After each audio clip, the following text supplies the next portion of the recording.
Hello കൂട്ടുകാരെ, എല്ലാവർക്കും ഞാനെന്താ വ്ളോഗിലേക്ക് സ്വാഗതം. അപ്പം ഇന്നത്തെ വീഡിയോ എന്ന് വെച്ചാൽ ഞാൻ കുഞ്ഞുമണിക്ക് ചോറ് ഊണാണ്. അപ്പോൾ നമ്മൾ ഗുരുവായൂരേക്ക് പോവുകയാണ്. നമ്മൾ ഗുരുവായൂരിലേക്ക് പോകുമ്പോൾ നമ്മൾ ലിഫ്റ്റിലൊക്കെ കയറി ട്രെയിനിൽ കയറി ഇതാ കുഞ്ഞുമണിയൊക്കെ രാവിലെ 3:30 എണീറ്റാണ്, 3:45 എണീറ്റാണ്. അപ്പോൾ നമ്മൾ പെട്ടെന്ന് കയറിയാണ്. പക്ഷെ 5:30 പിന്നെ ഉറങ്ങിയിട്ട് 5:30 എണീറ്റിട്ട് പക്ഷേ നല്ല മൂഡാണ്, അവളെ ആക്റ്റീവാണ്. നമ്മൾ എൻ്റെ ഏറ്റവും ഇഷ്ടപ്പെട്ട എൻ്റെ ഭഗവാൻ ശിവൻ്റെ അമ്പലത്തിലെ വടക്കുംനാഥ ക്ഷേത്രത്തിലാണ് നമ്മൾ പോയിരിക്കുന്നത്. ഇതാ കണ്ടോളൂ. പക്ഷെ നട അടച്ചതുകൊണ്ട് എനിക്ക് ചെറിയൊരു സങ്കടം ഉണ്ടായിരുന്നു, പിന്നെ സാഡായി. ഇതാണ് പിന്നെ അവിടെ കുറേ പ്രാവൊക്കെ ഉണ്ടായിരുന്നു. നമ്മൾ തിരിച്ച് വടക്കുംനാഥ ക്ഷേത്രത്തിൽ നിന്ന് തിരിച്ചിട്ടുണ്ട്. ഇതാണ് കൂട്ടുകാരെ, നമ്മൾ തിരിച്ചിട്ടുണ്ട്. നമ്മൾ ബസ്സിലേക്ക് പോകുന്നത് ഒരു ക്ഷേത്രമുണ്ട് അവിടെ, മഹാവിഷ്ണുമായ ക്ഷേത്രമാണ്. ഇതാണ് കണ്ടോളൂ. അവിടെ ഉള്ളിൽ വീഡിയോസൊന്നും അലൗഡ് ആയതുകൊണ്ട് കുറച്ച് വീഡിയോസ് എടുത്തിട്ടില്ലായിരുന്നു.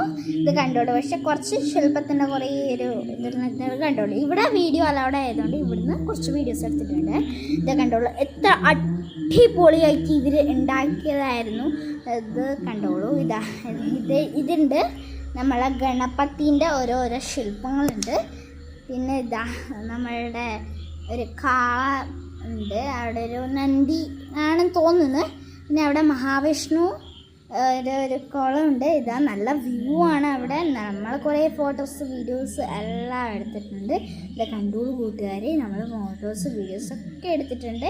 പിന്നെ നമ്മൾ നല്ല പ്രോ ആയിട്ടുണ്ടായിരുന്നു. പിന്നെ നമ്മൾ അവിടെ നിന്ന് കുറേ ഒരു കട്ടൻ ചായയും 2-3 പഴംപൊരിയൊക്കെ കഴിച്ചിട്ട് വരുന്ന വഴിക്ക് ഞാനൊരു ആനയെ കണ്ടു. അതൊക്കെ എത്ര ഭംഗിയാന്ന് നോക്കിയാൽ അത് ഗുരുവായൂരപ്പന് എന്താണ് ആനയാണ്.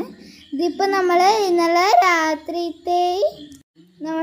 രാത്രി വീഡിയോ ഒന്നും എടുത്തില്ല, ക്ഷീണം കൊണ്ട് ഞാൻ കിടന്നു. പിന്നെ രാവിലെ ആയി നമ്മൾ കുളിച്ച് മാറ്റി അമ്പലത്തിൽ പോയ ശേഷം കുഞ്ഞുമണിക്ക് ചോറൊക്കെ കൊടുത്തു. അവിടെ വീഡിയോസൊന്നും അലൗഡ് അല്ലാത്തതുകൊണ്ട് ഞാൻ അധികം വീഡിയോസൊന്നും എടുത്തില്ല. പിന്നെ നമ്മൾ അവിടെ റെസ്റ്റോറൻറ്റിൽ പോയി ഫുഡൊക്കെ കഴിച്ച് രാവിലത്തെ ബ്രേക്ക്ഫാസ്റ്റ് കഴിച്ചിട്ടോ. അതിനുശേഷം ഞാൻ മമ്മിയൊരു അമ്പലത്തിൽ പോയി. റൂമിലെത്തി കുഞ്ഞുമണിയമ്മ എല്ലാവരും ബൈ പറഞ്ഞു, ഹായ് പറഞ്ഞു, എല്ലാം പറഞ്ഞു. കുഞ്ഞുമണി പറയുന്നുണ്ടായിരുന്നു. പിന്നെ ഫോൺ പിടിച്ചായിട്ടുള്ളായി. പിന്നെ അച്ഛൻ പറഞ്ഞു. അതിനുശേഷം നമ്മൾ അവിടെ നിന്ന് തിരിച്ച് ഊണ് കഴിച്ച് ഇറങ്ങി. അതിന് ശേഷം നമ്മൾ റെയിൽവേ സ്റ്റേഷനിലെത്തിയപ്പോൾ പെട്ടെന്നായിട്ട് കേട്ടോ. റെയിൽവേ സ്റ്റേഷനിലെത്തി. അങ്ങനെ കുറേ ഡോഗീസൊക്കെ ഉണ്ടായിരുന്നു. പിന്നെ വീഡിയോ അത്ര ലെങ്തി അല്ലാത്തതുകൊണ്ട് ബൈ.